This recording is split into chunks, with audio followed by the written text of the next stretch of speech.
Yeah, I guess you can still continue with a bit of music till we wait. We'll give Right. a few more moments for the attendees to join us. Sure.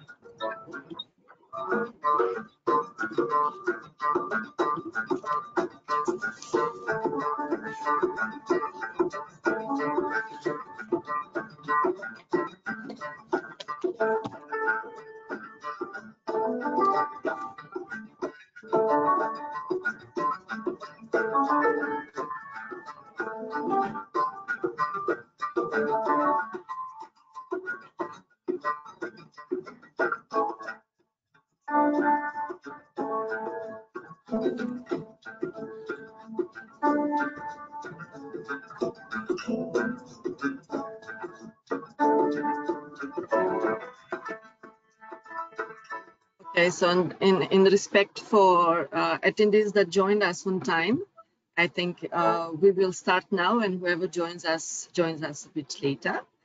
So welcome and good afternoon. In this masterclass, you will learn to turn raw insights into compelling narratives that resonates and inspire action. This session will provide tools to elevate your findings and enhance their impact. Led by none but Sneha Kapoor, who is the founder and CEO of Plum Insights and Strategy. You will explore the strategies of storytelling in research, learn to weave data into engaging narratives, and discover techniques to bring your research to life with real-world examples where storytelling drove change. Sneha's core competences include qual research, semiotics, digital research, and foresight. So let's open our minds to the power of the storytelling. Please join me in welcoming Sneha Kapoor, who will guide us through this masterclass and equip us with the skills to make our research resonate. But before Sneha starts, feel free to ask questions in the question box at any time. We aim to have a live Q&A as well, where you can unmute your mic and ask questions directly. But if you are more comfortable with writing your questions, we look forward to them, and we will address them during the session. So from now on, Sneha, you can take it away. Thank you. Thank you so much, Diana, for that lovely introduction. And thank you, everyone who has showed up today. Thank you for signing up and showing up today. In today's session, we'll be talking about how to tell a story that's emerging from data to enhance its impact, how to tell the story powerfully. I believe that some of you over here may be from consumer brands, some from businesses. I believe that today, some of you who have signed up are from FMCG to hospitality to even healthcare. We might find people over here from research agencies, consulting firms. Some of you may be independent researchers and moderators. There are people over here who I think are early on in their careers, while others have had years of experience working with different kinds of data, whether it's psychographic or behavioral or transactional or social media data or unstructured conversations, different kinds of data. Whatever type of data that you work with, most likely you deal with decision makers. whether that's within your business, your clients, or your senior leadership. And today, we live in a world, as we all know, where we are surrounded by data. Humankind is experiencing an overflow of data, and we are very often the victims of being buried under data. As we all know, data becomes valuable when people can interpret it, can understand its meaning, and use it to make decisions. And here's where I firmly believe that crafting a story from data has the potential to be a true game changer. So, in some of your minds, you may be asking, as insights professionals, as people whose perhaps core competency is all about extracting data and slicing it and dicing it and creating meaning from it, are we really storytellers? Should we leave storytelling to the filmmakers or the social media influencers? Our expertise lies in something else. And absolutely right, it is. There is that need to slice and dice data in different ways. But to be a skilled storyteller, to be a you don't need to be a charismatic speaker. That isn't a prerequisite to create a compelling narrative. I believe that by following a few simple but powerful principles, anyone can elevate their research to truly resonate with their audience. I hope all of you can see my screen. Yeah. All right. Not So I'd like yet. to, okay. We can't see your screen, but you can see you. All right. Let me just spend a minute to share my screen. Yes. Yes, we Is can see it now.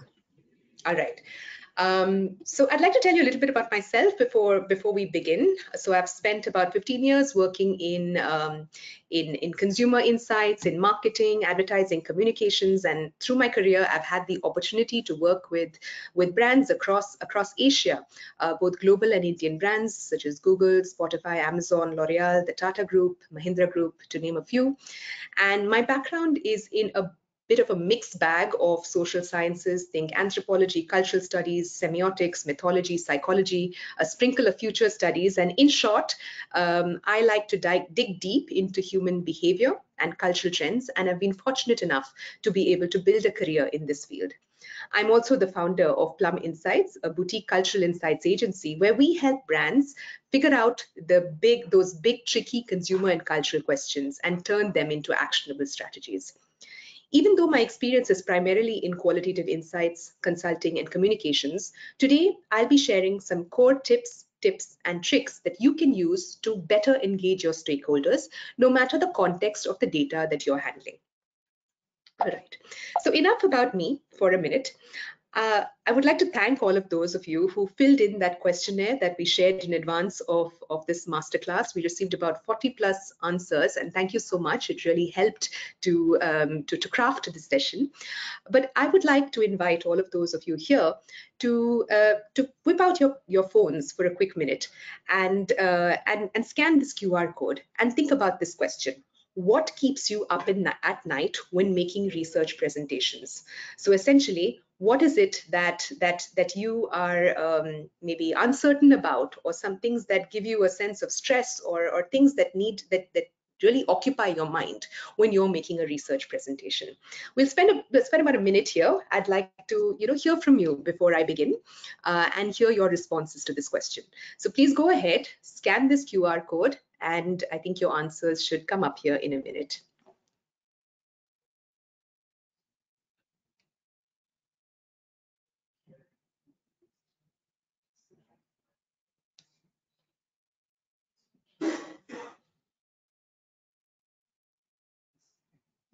All right, we have answers coming in.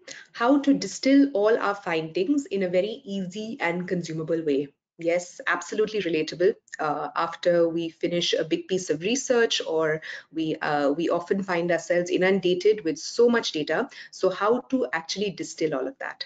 Understanding the data right, and then making the presentation compelling enough for businesses to take actions. Yes, there I think are two parts of this: understanding the data and then making the presentation. And those are two different things. So understanding the data involves analysis, involves kind of structuring of the data, and we'll get into a few tips there.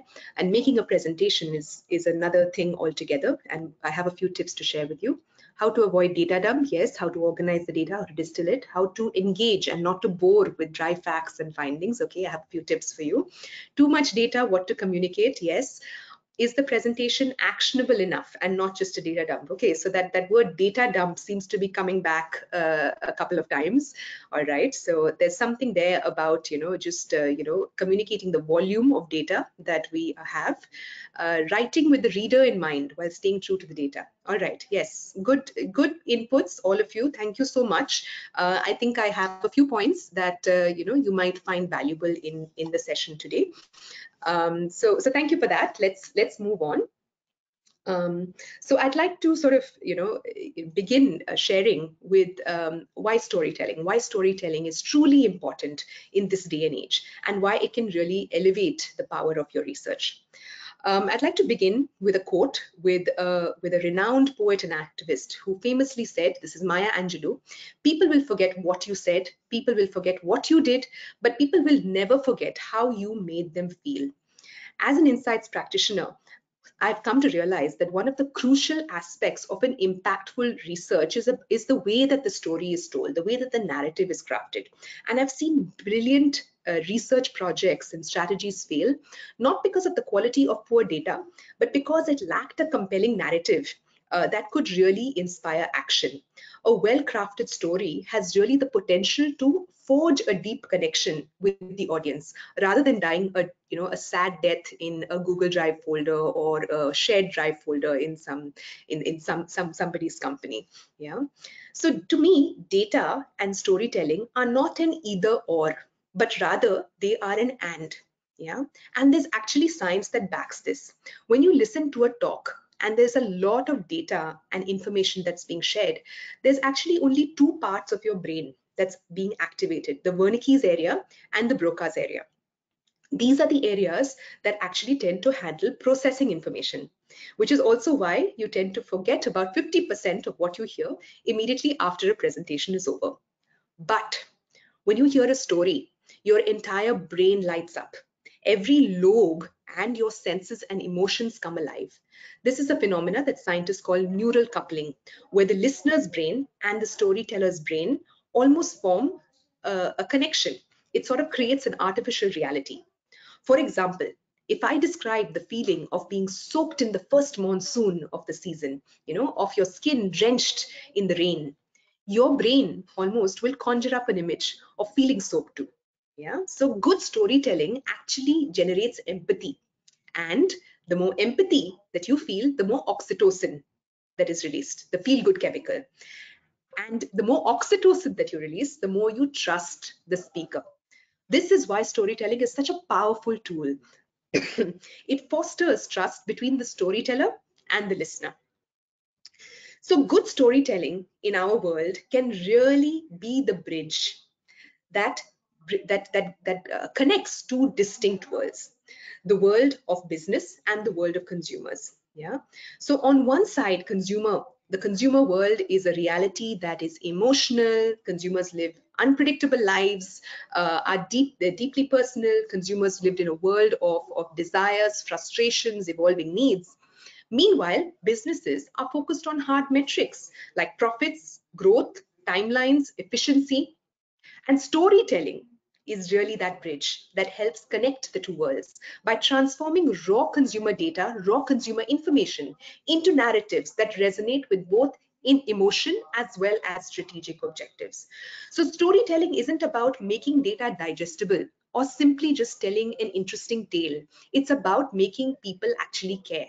And when done well, storytelling engages people across all levels of an organization, making them invested in the outcomes, even if they weren't actually involved in the process. So through storytelling, you can make people care more about the insights that you're presenting, sparking interest even among those that weren't a part of the work. Secondly, you can generate excitement about your findings, which elevates the perceived utility and the value of your research. And finally, and here is where it becomes important for you, you can increase the value of yourself in the organization by transforming data into something that drives action and informs strategy. So there are many different ways of telling a story, and research is most effective when it goes beyond just reporting findings. It's a way of prompting action around the key points and framing this in a way that's understood, that strikes a chord, and helps ask the right questions. So, firstly, it is easily understood. Audiences may not have the same level of familiarity of interpreting data that you may have as a researcher. So, your role is to demystify without oversimplifying. Secondly, it needs to strike a chord. Research should help people interpret the data and understand its implications in a very specific context. This involves framing the takeaways in a way that resonates with the audience needs, interests, or business goals. So people feel actually invested in the findings. They feel empathy, a sense of excitement, a sense of urgency, and that is when they take action. And finally, research should prompt the correct questions and actions. So effective research actually joins the dots, connects the dots, and leads to actionable insights. This means identifying the so what of the data, why it matters, what can be done with this information, and how it can link to solving a problem or an objective. So the research can actually become a tool for change that helps decision makers to see a clear path forward and provides them with the confidence actually to take the decisions, to take next steps. Also, research should just provide answers, it should help guide future inquiry. So the goal should be to prompt reflection, deeper questioning, and curiosity. So by this time, I'm sure you have all seen the value in elevating your insights to tell a story better. But how does one do this? So I'd like to propose three simple steps. Yeah. The first thing is all about knowing your audience. What is it that they care about? How can they benefit from your conclusions? Yeah. The second thing is about charting the flow, logically connecting the beginning to the middle to the end and addressing the research questions at each stage, using context and examples to explain why your findings are important. And thirdly, simply to make it interesting, use language and visuals effectively. Not everyone can relate to or interpret charts in the same way, so find ways to make things clearer. Yeah, so I'd like to get into each one and I'd like to share some tips and tricks around each based on my own experience and through all of what I've imbibed from my mentors and teachers. So the first one, elements of a great story, knowing your audience. The first tip that I have for you is listening always comes before good storytelling. So, as you begin a project or a research engagement, it's important to understand your stakeholders and what keeps them up at night. So, the same question that I posed to you, what keeps your stakeholders up at night? What have they tried? What have they failed at? What are the burning questions that they are trying to solve? What is it that really would change the way that they approach a particular topic? So this will really help you frame the benefits, yeah, the what's in it for them. So as you start off your process of telling the story from the data that you have generated, understanding what's important to your audience is the most important thing, because this will help you frame why they should listen to you, why they should understand, why they should pay attention to the information that you're sharing, because you will be able to highlight the what's in it for them, the WIIFM. Yeah. And how would you know this? Yeah, so there are lots of sources of information if you actually think about it. It could be from going back to the brief that you started with, or the stakeholder conversations that you've had, or if you've not had the opportunity to engage directly with your stakeholders, it could be by reading what's happening in the category, or dissecting a little bit about what's happening in with the competition of your business or the business that you're trying to work with. It could even come from informal conversations. So there's a lot of sources of information that can help you understand what's important to the people that you are working with, what keeps them up at night. The second thing is about understanding the company and the team's appetite. And both of these things are slightly different. I'd like to explain these things a little bit more. Different companies have different ways of understanding information, of prioritizing what's important versus not. Maybe some of you have worked on templates that your clients have provided to you. Yeah, so all of this are indicators of a certain kind of an information hierarchy that a client's company finds useful, finds important. that you can use as cues to create your presentation. For example, a tech company versus an FMCG company versus a finance company all process information slightly differently. Yeah, a tech company may be more product focused. An FMCG company may have a lot of interest in trying to understand behavioral information about how a consumer uses or interacts with a particular category. And a finance company may have a very specific lens with which they are looking at the data. There may be certain metrics or certain kind of language through which they want to understand the information. There are different kinds of teams as well. There are business teams, there are insights teams, and there's also management. So a business team may be focused on more recommendations as compared to an insights team that has a lot of appetite for consumer information and consumer behavior, as compared to a management team that is more interested in a high level kind of an understanding of the takeaways for the business. So all of these bits of information will help you understand and decide what is the style of the presentation that you will create, what is the language that you will use, what is the level of detail that you will be able to provide. So first step, listen to who your stakeholder, listen to what keeps your stakeholders up at night, and understand what is it that the company, the team that you're working with is really looking for. Yeah. Okay. The second set of tips that I have are all around creating the structure, charting the flow of the presentation, of your delivery of insights. Yeah. So tip number 2, build the arguments. So assume that you're at the point where you have gathered all of your data and you're sitting under this mountain of information and you're trying to figure out, how do I make sense of what is it that I need to tell the people that I'm working with? First question, and I'm sure that you have heard this all before, go back to the key questions. There's nothing nothing that helps more than just putting those research questions or the key questions that you not need to answer, the key objectives that you're trying to solve for, front and center in front of you. What is the question that actually needs to be answered? And think about the data from that lens. So organize the data. Yeah, so it could start in a very simple, very fluid style. It could be on Word, on paper, on Miro, or any other software that you are used to organize, on Excel to organize the data. Yeah, try to put simple headings in order to order your thinking. Build simple headlines: age, gender, market. Try to look for linkages, patterns, differences, and capture your thoughts around these headlines. Yeah. So it starts off in a very kind of a raw, fluid, an unstructured way, but you're building structure in at each step. The third step is about creating an argument. All right, so after you have organized the data and you have seen some key linkages, differences, patterns within the data, going back to the questions, what is the argument that I need to create? What does my data actually suggest? What are the data points that actually help me make my argument clearer? Yeah.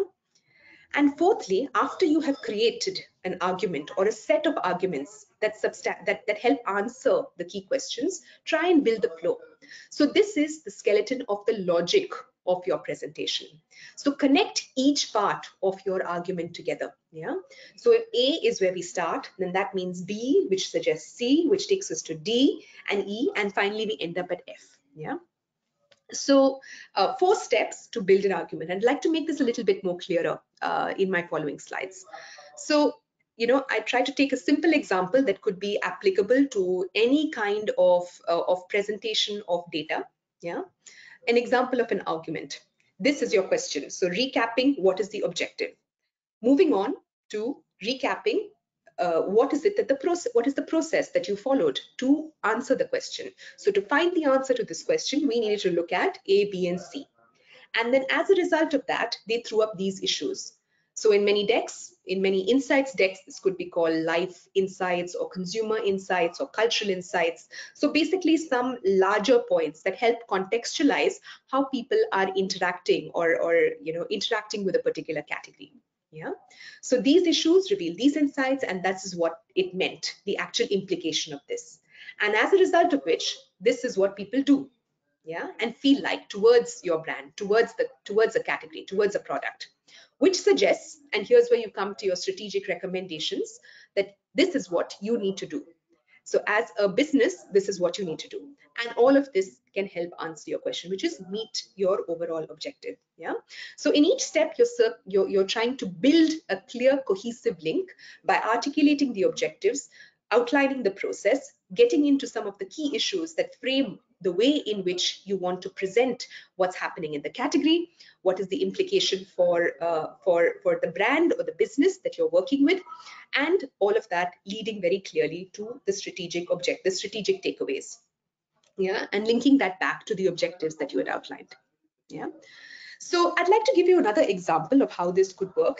And I always feel that it's best to start off this on Word. Yeah. So you're working with arguments to start off. Yeah. So in this example, it's a qual example. It's all about building arguments. So it's an example from a project that is all about home and space and understanding what are new behaviors in the home, right? So there are a few things that one needs to say. The fact that consumers lead fluid and arrhythmic lives, yeah, and there are a few substantiating points around that. So if you notice, these are not data points. These are points that are derived from the data. Perhaps in a research, some information or some data may have come out regarding how people are, don't have a routine in their days, about how there's some anxiety about not spending time or caring for each other. So those are sort of linking to the larger point that you're trying to make. So similarly, so like this, essentially, look for your key arguments that help substantiate or help organize the flow of the entire logic of your presentation. The next tip that I'd like to give you is all about using dots and dashes on Word. So we talked about a high level kind of a flow, a high level kind of an argument of the entire story of your deck. But how do you actually break it down on slide by slide in order to make a cohesive point? Yeah.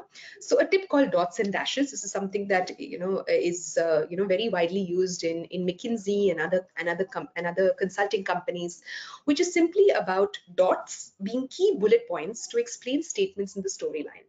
Yeah. So you could think of a dot as a larger point and dash being all the supporting data that justifies the statement. Yeah. So you could use this for any kind of data that you're working with, but if you think about a larger point, like for example, a qual example, for users using existing ecosystems to address their home interior needs, tried and tested, are the first port of call. So why is it? So if you have to explain why is it that people tend to use their own existing ecosystems, right? Perhaps because they find it difficult to let new service providers into their home, or that new service providers may not be experienced enough to solve their needs. So essentially a larger point, a larger argument supported by dashes, right? So when you are creating your entire flow of your presentation, the flow, the narrative of your research insights presentation, continue to build the dots and the dashes. What are the key arguments, the dots, and what is the supporting elements? What are the supporting dashes to substantiate that? Continue this process for the entire storyline and work with your team to refine it. Yeah. So as you do this and as you refine it, you will understand that, okay, so this dot perhaps does not fit in the right place. It needs to go above or below. And the substantiating dashes that I'm using need to be bolstered by maybe some other point. Yeah. So it's a bit of a fluid process where you're moving the dots and the dashes around until you come up with a full cohesive logic that takes you from the clients, from your clients or your stakeholders' objective to strategic recommendations. And if you do this on Word, making changes now is far more easier than having to rebuild the slides later in PowerPoint. The next step, assuming that your logic is clear, that you know what are your dots and what are your dashes, how will you actually build the story on an entire deck? Storyboard your deck in simple chart headings, right? So I think one thing that I learned early on is, it's very important to, have a clear logic in your deck, and that should be readable from just the headlines of the deck. So one should be able to vertically understand the logic of your entire deck from just reading the headlines. So headlines form that connective tissue in order to make your story flow clearly. So it's impossible to to sort of envision the entire way or the entire structure of what you will say, the exact words of what you will say, as you are actually going through the entire process, as you're building in all the detail. So my tip is essentially to storyboard the headings first. What is the logic of what you are saying, storyboarding that out, and then adding the dots and the dashes, which is the detail of the points. Yeah. Okay. So we've talked about the structure, building the arguments. We've talked about creating the detail of the arguments. We've talked about storyboarding that. What about the middle? Yeah. So this is the texture, the evidence that you're providing, right?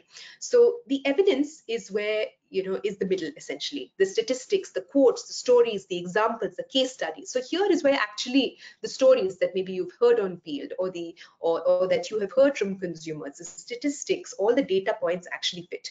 Yeah.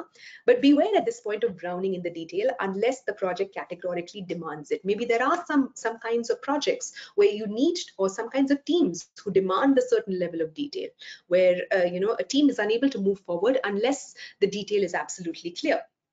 Yeah, so maybe some projects demand it, but by and large, rule of thumb, only provide what is important, because people have very little attention, and you need to be able to capture their attention with exactly the right points that are building your logic. Each slide is an argument, but you don't have to say everything that's essential. So try to not be attached to all of your data. While you've spent a lot of time in collecting it and organizing it and all of that, you don't need to present your audience with all of it. Stay with what's essential, stay with what's clear to the argument, and keep the story moving. Keep it fast, keep it snappy. Yeah. And finally, the end, right? You finally reach the end. You've storyboarded it, you've built the logic, put your energy into the end, right? Why? Because your ending is your big finish. And sometimes that's probably the only thing that people may really actually read, right? So very often, while preparing an entire deck, one comes to the end and maybe there's a little bit of fatigue that sets in. Try to save some energy for the end, right? Because it's perhaps something that that people will refer to, that will have longevity more than all of the data points or the detail that you have said earlier in the text. So lock it into the objectives, recap the key points, and the structure of the end, in my view, should be a recap. This is what you are trying to do. This is our view, and this is what we believe that you should do. Yeah, so just these 3 points should be very clear in the end. The next tip that I have is, after you have done this entire process, try to say it in one slide, right? So as I said earlier, try not to be attached to your work. If you are able to summarize all of what you have said in perhaps 50 or 60 or maybe even 150 slides in one slide, then I think that is really beautiful storytelling. So after you've created the entire thing, TLDR, one slide. In TLDR, for the uninitiated, it means too long, didn't read. One slide that can capture all of the key points that you have said. And that slide will be a slide that travels across multiple stakeholders, across your client's organization, and will really have the potential to summarize everything that you have worked so hard for. Right? So that's my 5th tip. The third set of tips that I want to share with you is about how to make it really interesting, how to use language and visuals really effectively. All right, so I'm just going to take a little bit of a break here to just understand if there are any questions, because I see that there are a couple of questions coming in. There's one question from Akshara Bobe, who is asking about any guidelines or best practices while building strategic records. Yes, I think there's a lot to say here. I'll take this question, I think, towards the end of my presentation, because I have a few points on that in my next section. Are there any other questions right now? Nothing yet. All right, so keep it coming. Please keep the questions coming in the question box, and I'll try to stop in bits and pieces to cover a few things as we go on. Yeah. All right, the next point that I have is all about trying to elevate the the interesting component, the interesting quotient of your deck. And one thing that I would like to recommend is power charts. So power charts is what I call a kind of a construct that helps you crystallize the key argument of what it is that you're saying. So these could be highly visual charts that collapse a lot of information. These could be constructs that you create, that you custom create based on the information that you're trying to tell, right? So this could be, done in an infographic style. It could be, it could be something that you use as a dot, as I mentioned earlier, where you have like a key point in your story that you want to emphasize, that you want to go back to multiple times. Try to visualize those charts and create a memorable visual that your teams, that the reader is able to hold on to. And these visuals are really things that help people remember what it is that you are trying to say much later. And you don't need to start from scratch. I know some people here may not, not everyone has a has a visual or aesthetic sense. But in 2024, in the world that we live in today, where we are inundated by images and visuals, we need to find ways to tell our stories visually. And we don't have to start from scratch. You can simply ask ChatGPT, for ideas for how to do this. How do I represent, spending options, spending behavior for Gen Z? ChatGPT will give you 4 different ways of different kinds of infographics or different ideas for infographics on how to do this. There are brilliant websites. One of my favorites is the Ken, which is a business website, a subscription-based business news website that does some fantastic illustrations of business data. Yeah.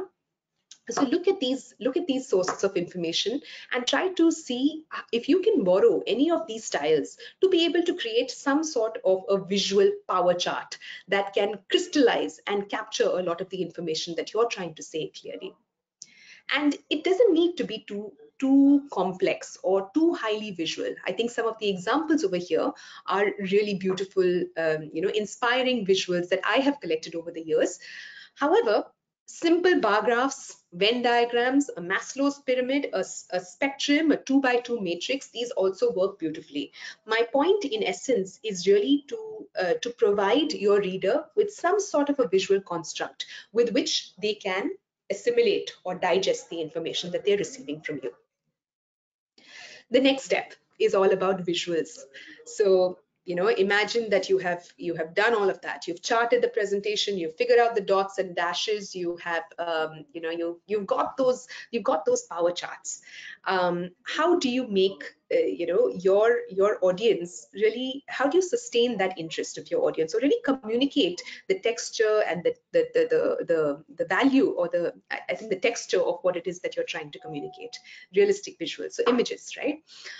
And I think finding a realistic image or a realistic visual is really an art. I've seen there are many, I think many researchers, we tend to ignore or maybe misplace the value of a truly valuable image, right? Maybe not always use the right images to represent our findings the best. So I just like to say a few things regarding how to find realistic visuals. So I'd like to give you 2 images. The research is about managing weight. Yeah. So what do you think is a more effective image to be able to communicate how women feel about managing their weight? Which is more appropriate? This one or this one? I think it's a rhetorical question. I'm sure most of you are leaning towards the second image on the right. Yeah, stock images like the one on the left of a woman happily eating a bowl of salad, I think are just not the kind of images that feel real, that really communicate perhaps the pain or the anxiety around weight loss that women feel, right? The second one does that much better. So how do you begin to find the right kind of images to be able to communicate or lift the value of what it is that you're saying? So what makes a good visual? Firstly, it needs to be representative of your audience. So it should feel real, it should feel dynamic, it should feel like these are the kind of people that it should give your audience a visual of the kind of people that they are trying to serve. Yeah.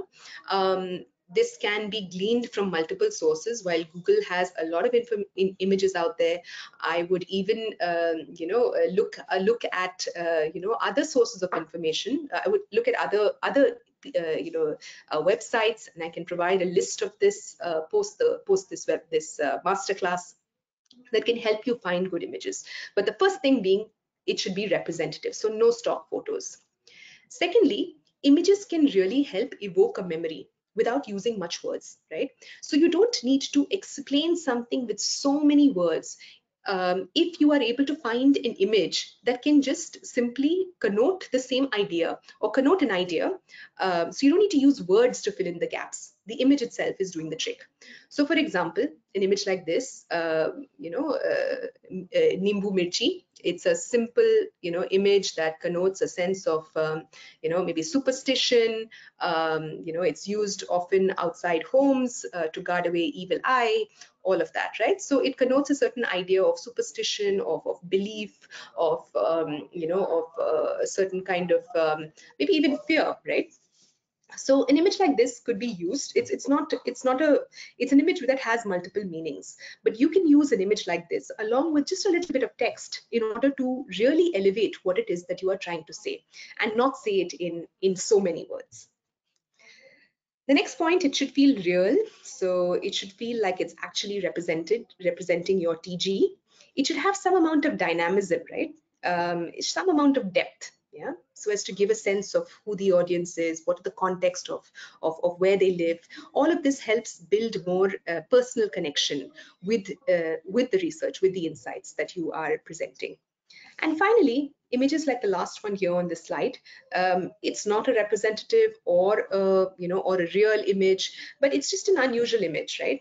And sometimes you may want to use images like this to make a key point, to reveal a key point in your deck, in your presentation, to really sustain the interest of your audience, to evoke curiosity, to make people stay invested in your presentation, right? So those are some points about visuals. I'll just take a look again to see if there are any questions. Nothing yet, so please keep it coming. The next part is all about using the right language, right? One tip I'd like to give you, my 8th tip, is all about the use of metaphors. Yeah. So metaphors help simplify something without oversimplifying, right? It helps you convey images succinctly in a memorable way without diluting the depth of your findings. It helps create emotional resonance, right? To human, it helps link dry data to human experience of feelings, and it helps strengthen the narrative of what it is you're saying. And extended metaphors that actually span across multiple points in your story can create a very cohesive and compelling narrative in your research storytelling. So what is a metaphor, and what kind of metaphors can you actually use? So there's a lot of research around great metaphors. What are the kinds of metaphors that can be that are universal? And there are universal metaphors. In a research study that I've just screenshotted over here, it shows that there are 7 giant metaphors, yeah, that are universal. Metaphors of balance, the idea of maintaining equilibrium, right? Of offsetting certain forces, maintaining things as they should be, or transformation, yeah, or a journey, or keeping things in just as they are, being protective, trapping things in, or metaphors about connection, about survival, about control, right? These are all different kinds of ideas, and I'm sure if you think, you can put your mind to thinking about what are some metaphors that the client can relate to, that my audience can relate to, in order to communicate this idea. Yeah. There are also, so these are some metaphors that I would, these are the kind of metaphors that I would encourage you to try and use in your presentations, in order to evoke a certain kind of a memory, to sustain interest, and keep the language really simple and relatable, right? If you, there's also merit in your analysis to try and keep some ideas of a plot in mind, right? So there are 7 basic plots, right? These are, and you could, when you're thinking about your data, when you're thinking about what is it that you're trying to tell your stakeholders, you can think about, the challenge that you are trying to solve, perhaps in the form of a plot. Are you trying to overcome a monster, some kind of a, some kind of a force from outside that you need to confront? Is that the task that the business needs to manage? Are they trying to overcome competition, the force of the competition? Yeah. Are they moving from a space where it's like a zero to a hero kind of a trajectory, rags to riches, or a quest, a big journey, or a voyage and return, or a comedy, or a tragedy, or a rebirth, or some kind of mystery, right? So I think when you're thinking through data, I would encourage you to try and, not always just, think about sorting and organizing your data, but just take a step back and think about, is there some kind of a story that's happening here that I can relate to a larger plot that I have heard of? Yeah. And these are some examples. Once you have some sense of a plot, I think the words or the metaphors that you can use to explain that in a relatable way will become more apparent. My 9th tip: be brief. And I'm sure this is something that, we have all received feedback on. Be brief, edit, edit, edit. Less is more. I think it was Mark Twain who famously said, I'm sorry I wrote such a long letter, I didn't have time to write a short one. So more words don't make your argument clearer. Most likely you will just confuse with more words. So it's not easy to, it's not something that you will get to very quickly. You will have to edit. You will have to spend time to cut, to chop, to not be attached to your work in order to arrive at that perfect, crystal clear level of information that you can put forward to your stakeholders. The second last tip is all about using the right words, right? So every category, every company, every brand has different words to explain, what it explain certain phenomena or kind of metrics that they use, that are part of the parlance of that company or the category. So try and use those words. Don't try to explain certain phenomena in your own words. So find out what those words are, yeah, and use them. Use words that are relevant to the category. So while consumers or users or buyers maybe a generic word, try and find words that reflect the people in that category. So drivers in an automobile study, drinkers, buyers, shoppers in e-shopping, sufferers in the case of maybe an OTC medicine, travelers in the case of aviation. Try and understand the client's vocab and interpret the consumer's language and use those words to explain what it is that you mean. My last tip: stay positive if you can. Very often in our stories, our stories are not always, we don't always have the privilege of telling happy stories. Sometimes you may have to tell a negative story. Maybe there's a disaster or some impending disaster that that a brand or a business needs to face. Try and see if you can spin it or tell it in a more positive way. If there's bad news, don't avoid it, but try to frame it in a way that's a little bit more positive. Yeah. And finally, this is not something that, Rome wasn't built in a day. It's not possible to get a clear storyline to make an effective, story so simply. Practice makes you better. And it's very, very important to not go into a silo in this process. Don't do it alone. When in doubt, discuss, bounce off your ideas with your teammates, with whoever it is that is around you in your environment, to be able to really distill, what's important in your analysis, but also, get some feedback on whether your storyline is really flowing and making sense. So I think those are the 11 tips that I had for you. Thank you so much for paying attention and listening. I'm happy to take questions at this point. And I would like to provide you a bit of a cheat sheet of some of these top tips that you can take away and hopefully use in your presentations. Thank you so much. Here's a TLDR, so one slide after all the slides that I've taken you through. Thank you. All right, so we can get into some Q&A now. Thank you, Sneha. So, yes, by raising your hand, we'll allow you to unmute and ask the question. However, we have a question in the question box. Um, any guidelines or best practices while building the strategic records? Yes, yes, absolutely. I just like to kind of go back to what I said earlier, which is about going back to the key questions, right? And analyzing and trying to think about what is the answer that I'm trying to solve.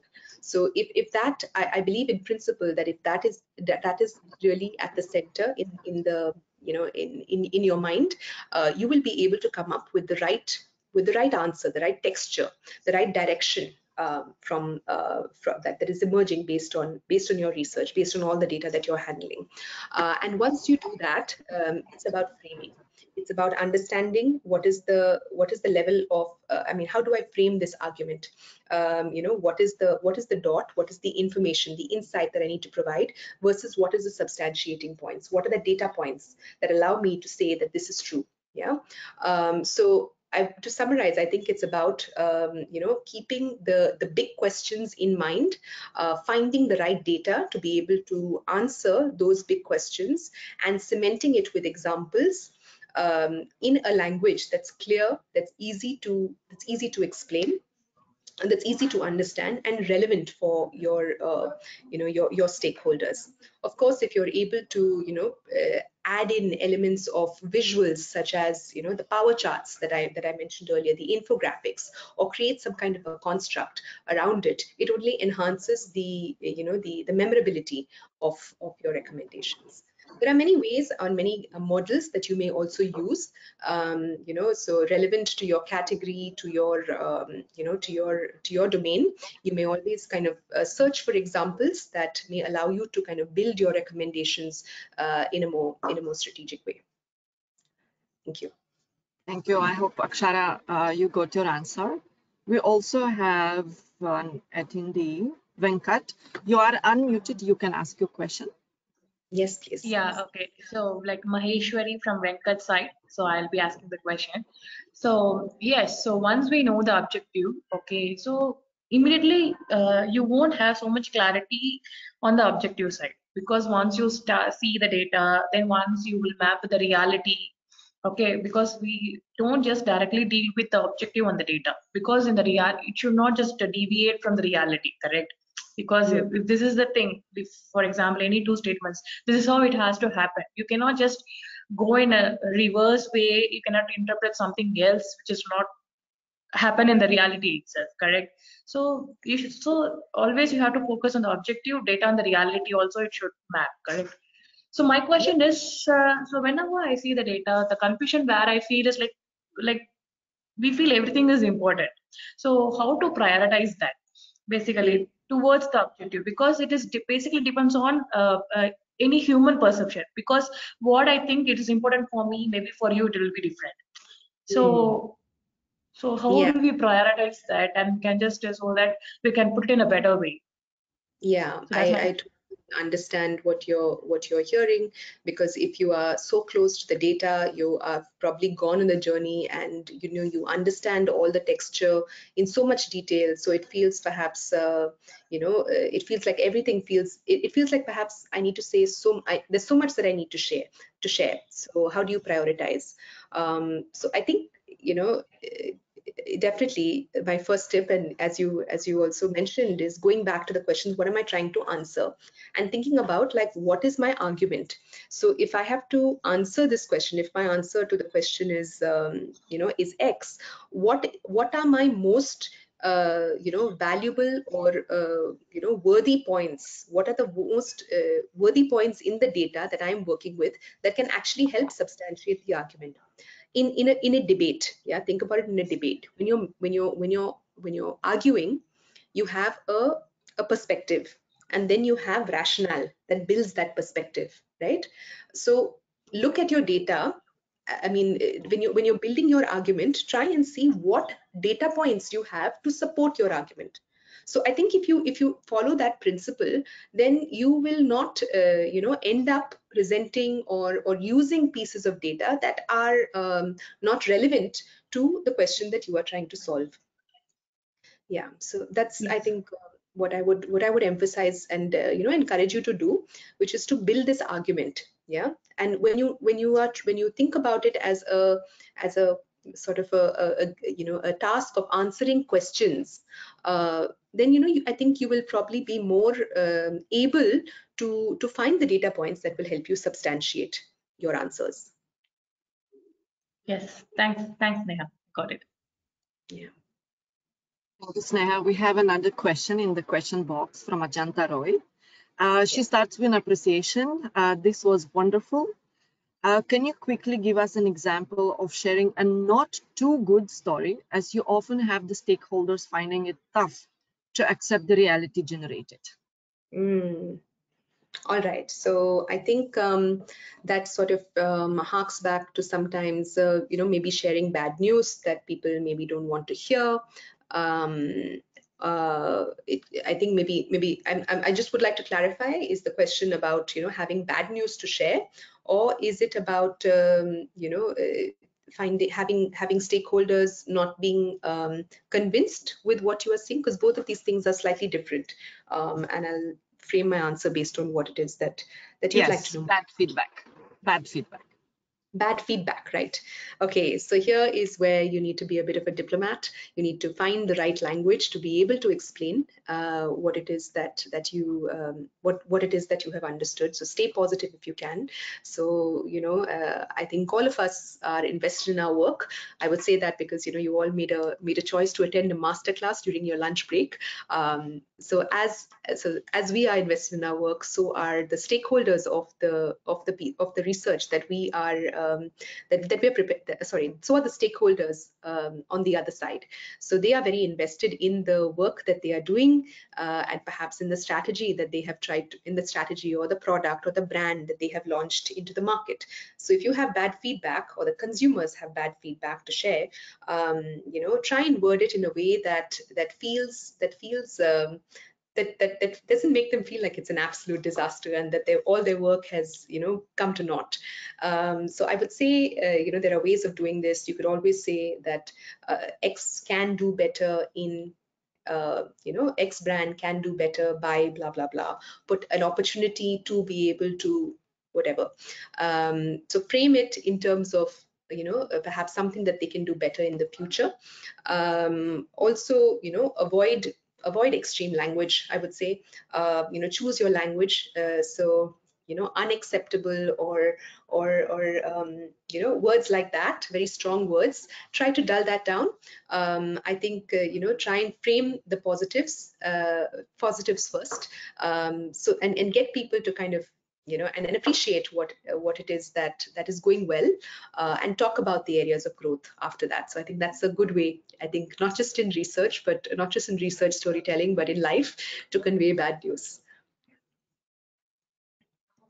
Amazing. And even Ajanta is saying bang on. And she requested to expand on what you have said, but I think you have shared the details as well. So Ajanta, hope this answers your questions and it's good to go. So we have 3 more minutes. We could take one more question. Sure. If anyone would like to be unmuted, we have one. Please unmute yourself. One raise hand.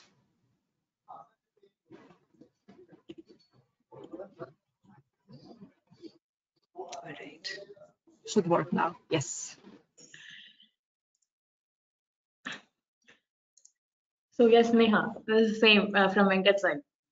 Yes. Hi. Yeah. So basically, you in the middle of the talk, you mentioned something. You should not use too many text in the presentation. So maybe it may confuse the audience. Yeah, you were right. But we should be brief. Both are contradiction. Correct. So how to just get some kind of a aid, or like, because whenever you create something, when you into some kind of a concept, you have to elaborate in a way that the audience can understand. So Yeah. so where do we get some kind of a tips? So where do you get it? So you have some kind of a websites or something like that, like any kind of a samples or something. Where do we get some practice on that area? Yeah, I think a good way of doing it is, I mean, some tips around this. I would say, try and think about bullet points rather than full sentences. Within your bullet points, avoid words that are unnecessary on a unnecessary to use. So write in terms of keywords rather than full sentences. I think that'll allow you to be brief. Of course, you won't get there in the first attempt. You need to perhaps write a long sentence and then chop it down consistently in order to be able to arrive at that ideal amount of text that can be understood, but not overwhelming as well. So it needs editing. Please, whenever you are preparing a presentation, especially a strategic presentation, I would encourage you to leave time for editing after you have prepared the full document, in order to make sure that you're using the right words, and the amount of words is not too overwhelming for your reader. You can engage somebody else, in your team, another stakeholder, somebody to just have a read of what it is that you're putting across, so as for them to give you feedback on whether it's clear or too wordy. So I think my point in essence is editing and being a bit brutal with your own language, with the own content that you have produced, in order to arrive at the exact amount of text that you should use. Yes, getting it. Thank you so much. Thank you. Thank you. Thank you so much. We reached at 2 o'clock, and the session was for 1 hour. Thank you all for joining us today. We appreciate your participation, and we hope that you found this session valuable. And if you have any further questions or feedback, please don't hesitate to reach out at info@amarasai.co.in. We wish you to have a great day, and we look forward to seeing you at our next event. And we hope you're also there for the annual seminar. This session has been a part of the annual seminar, which happens on 23rd and 24th September. So it's coming Monday and Tuesday. If you cannot be present with us in person, you can join us live, because we are live streaming the event. And to access the link, you just have to go on our website. On our homepage, you will find the pop-up banner that will allow you to join us live. Thank you so much, Sneha. Thank you from some of the participants which are sharing in the question box. Thank you so much for all the time, energy, and to teaching us valuable lessons. Thank you. Thank you, everyone. Thank you for your time and attending today. Bye-bye. Thank you. Take care. Bye-bye.